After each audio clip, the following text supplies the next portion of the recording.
So this is exactly like the example that we did in section 4. Example 4 had a binomial and then it had squared on the outside. And so instead of having numbers, they just have A's and B's. And this is actually going to create a pattern for us. This is one of our special cases. We have a couple of special cases we're going to talk about.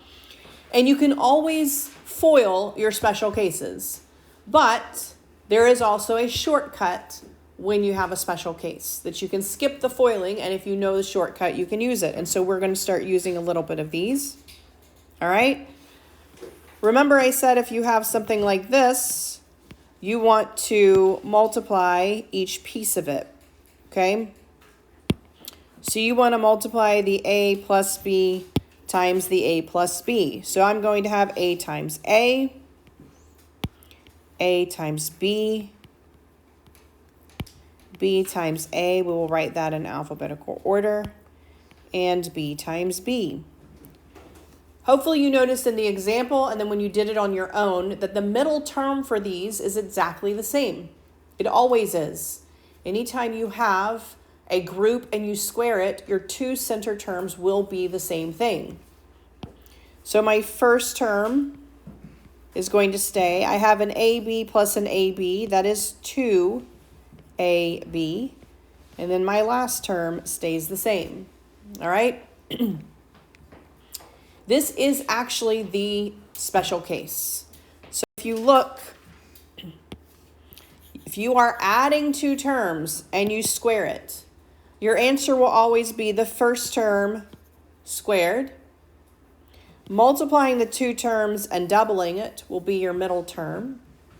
And then squaring the last term will be your last term of your trinomial. So if I were to do this one right here, this says that the answer is going to be my first term squared. Well, my first term is x. I'm going to square it. My middle term is what happens when I multiply these two. Well, that is 2x. And then when I double it. And then my last term should be my last term squared. That's what it says will happen if I FOIL this. And so if I simplify this, this will be x squared. 2 times 2x, that is just 4x. And 2 squared is just 4. All right? If I had FOILed it. So if I had FOILed this, I would have gotten x times x, x times 2, 2 times x, and 2 times 2, which would have given me x squared plus 4x plus 4. All right, it is a shortcut to doing squaring binomials. It's a shortcut. You don't have to do the FOILing process. You can go ahead and go straight to it. Let's look at this one. 3x. What happens when I square 3x? What do I get? Square it. 3 squared, x squared. 9x squared. All right. 3x times 4. What is that? 12x. Double it. 12x times 2 is 24x, right? Last term. What is 4 squared? 16. That is my answer there. 9x squared plus 24x plus 16. It's my first term squared. 2 times what happens when I multiply the two terms. And then my last term squared. It will always be that. Again, you can FOIL it. You are welcome to write it out twice and FOIL it. This is a shortcut, all right? This will help you when we go the opposite direction and start factoring. All right, so then what do you think happens with minus? Well, same thing happens except this becomes a negative. Why does it become a negative? Well, I still square the first term, but when I multiply these, I get a positive times a negative and a positive times a negative. So it's minus those two terms doubled. Why is this one a plus? Well, any number that you square is going to be positive, right? So negative b times negative b, negative times a negative will give me a positive. So for these, your last term will always be plus. Your middle term will just follow whatever happens in your parentheses. Let's look at this example. All right? Use the pattern to do these. Y, I'm going to square it. Now I'm going to say minus what happens when I multiply y and 3. And then plus my last term squared. So this one will be y squared minus 6y plus 9. All right? Same thing with this one. 2x, when I square it, is 4x squared. What is 2x times 5y? It's 10xy, and then I need to double it. So multiply by 2, that's 20xy. I'm going to subtract there, 20xy. 5y, when I square it, that is going to be 25y squared. This is a shortcut to your foiling. A shortcut to your foiling. All right, so chart those. A plus and a minus.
So you'll notice for this special case, it is not squared. It is not the same exact things because the center sign has changed. The terms are identical. We have an A and a B, an A and a B.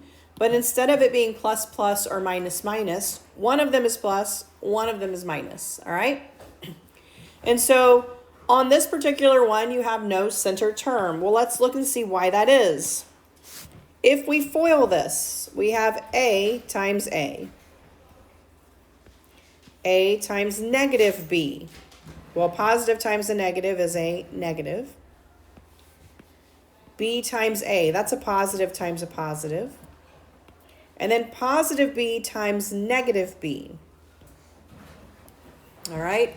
Unlike the other one where you had either positive times positive at the end or negative times negative at the end, this is always going to be a positive times a negative at the end, okay?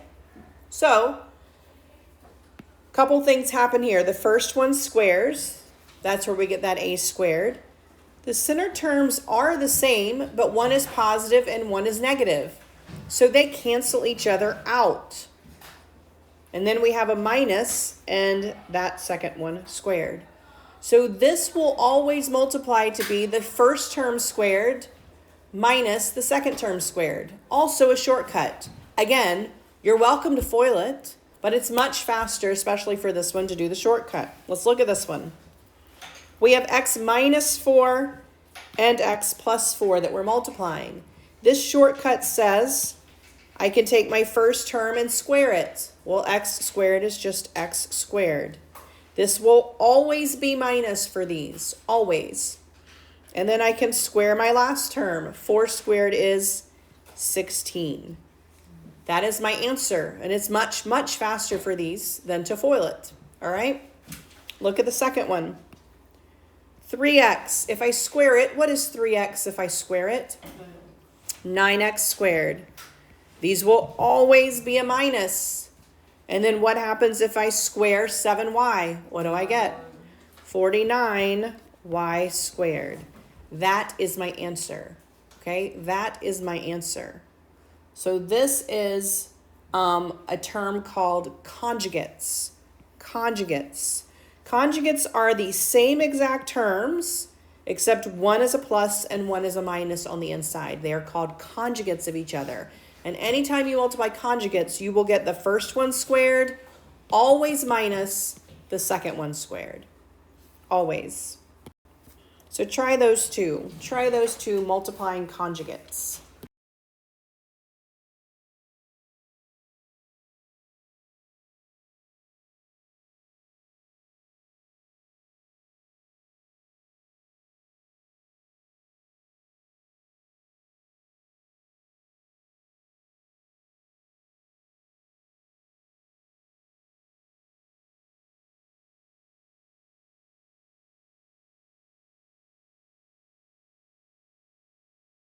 You do have to know all of these. Square of a sum, square of a difference. Those are the same, except you just have the plus or minus that follows whatever this is. And then the product of conjugates. You're always going to get this. You need to work on memorizing these because in the next chapter, we're going to start doing what's called factoring, which goes from this form back to this form. And so you need to recognize these so you know how to actually get back to that form. All right? You can use special cases to then do large multiplication. So what we're going to do is we're going to break these down into the closest whole number, like power of 10. So I'm going to rewrite this 87 as 90 minus 3. And I'm going to rewrite this 93 as 90 plus 3. So this is identical to multiplying by conjugates. So remember, multiplying by conjugates is a plus b, a minus b, and that equals a squared minus b squared. So I can apply this process here. I can take the first one, 90, and square it. And I can subtract the second one, squared. So then if I take these individually, I have 90 squared. Well, that's just 9 squared, and then the 2 zeros, minus your 3 squared. And then you have a fairly easy subtraction problem. You're going to get 8,091. And that is the answer to 87 times 93. The same thing is true using the sum of the squares. I can rewrite 72 squared as 70 plus 2 squared. And I can use my property of squaring the first one.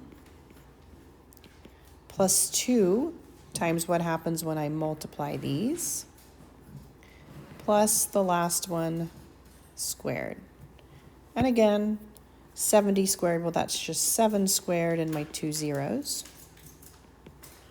Plus 2 times 70, which is 140, times 2, which is 280. And then plus 2 squared, which is 4. And then I have a rather simple addition problem, which is going to give me 5,184, which is my answer to 72 squared. So go ahead and try 2 of these.